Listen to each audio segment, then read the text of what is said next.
Hello and welcome to another special edition of Street Talk, coming to you from the streets of Amman, Jordan. We continue our tour of this fascinating country with another trip to an archaeological treasure, in this case the ancient city of Jerash. The city has been inhabited for more than 6,500 years and has seen the rise and fall of many world powers. Conquered by Roman General Pompey in 63 BC and known as Jerash, the site is one of the best preserved Roman cities in the Middle East and remains in exceptional condition. Centuries ago, this was a place of business and entertainment.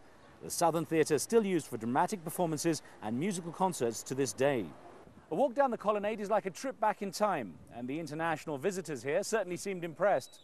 It's one of the most impressive remains of Roman architecture and urban architecture, because you don't find so many spots where you can see a whole city is pretty well preserved, I think. No, you always start thinking, how did it look like thousands of years ago, in the past. Yeah, I really wish I could go there, like at least for an hour, just to see how it really looked. Yeah, when we were walking in the Cardo, I think I can remember the name. I was imagining like if I was a Roman woman.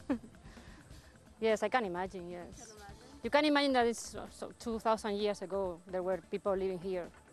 Well, centuries ago, before Formula One car racing and other such spectator sports, the Romans built their sleek racing machines with a 1-horsepower engine.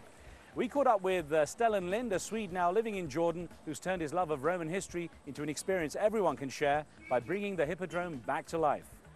I got this idea in my head in 1977 when I went and saw the famous movie Ben-Hur on a movie theater in Stockholm on a rainy summer's day.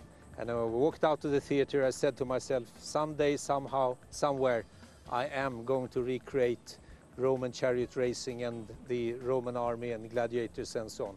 The years passed by, and I was here in Jordan in 1998 visiting friends and the relatives who live here, and I saw the state of restoration here in the hippodrome in Jerash. And then I said, this is the place. And I moved here to Jordan from Sweden in year 2000.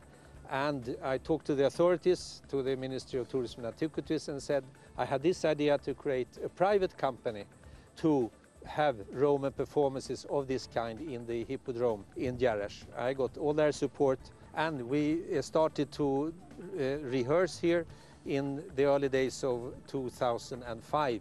We brought some experts from England, stuntmen, people from English heritage. We worked on the academic side with the University of Exeter.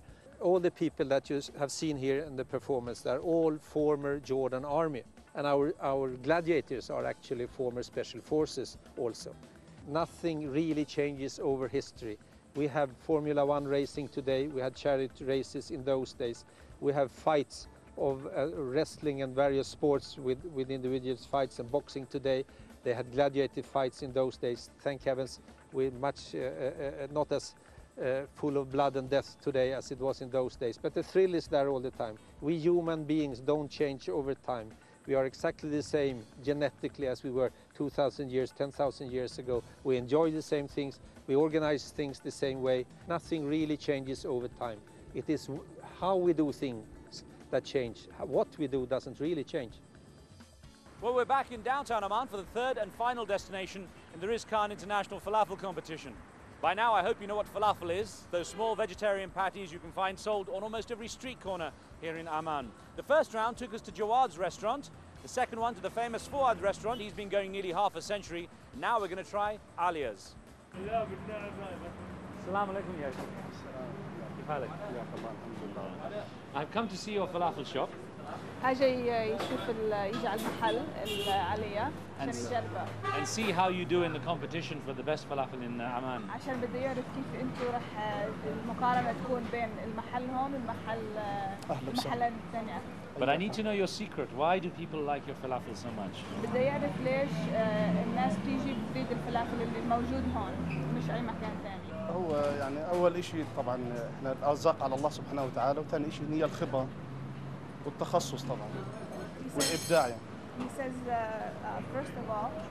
first of all it's God's blessings, and second of all it's experience, and that's what brings people here. Is there any secret ingredient, anything you put in there that makes it special? في شيء خاص بتحط في طبعا بلا شك في عندنا شيف من أقدم الناس يعني احنا بالسبعينات فاتحين. He says they have a special chef. He's been here since the 70s, and that's since they've been open since the 70s. And also, there's always a special ingredient in the falafel. So here, let us try some of your falafel now. هات محايم بالله. So here we go. This is Alia's falafel. سخنة كثير محايم. Very good too. Very well. Nice moist falafel. It's very good. And that's it for this special edition of Street Talk. Don't forget, we like to hear from you, so please do contact us. What you see here isn't necessarily the view held by Al Jazeera. And that's the talk from the streets of Amman.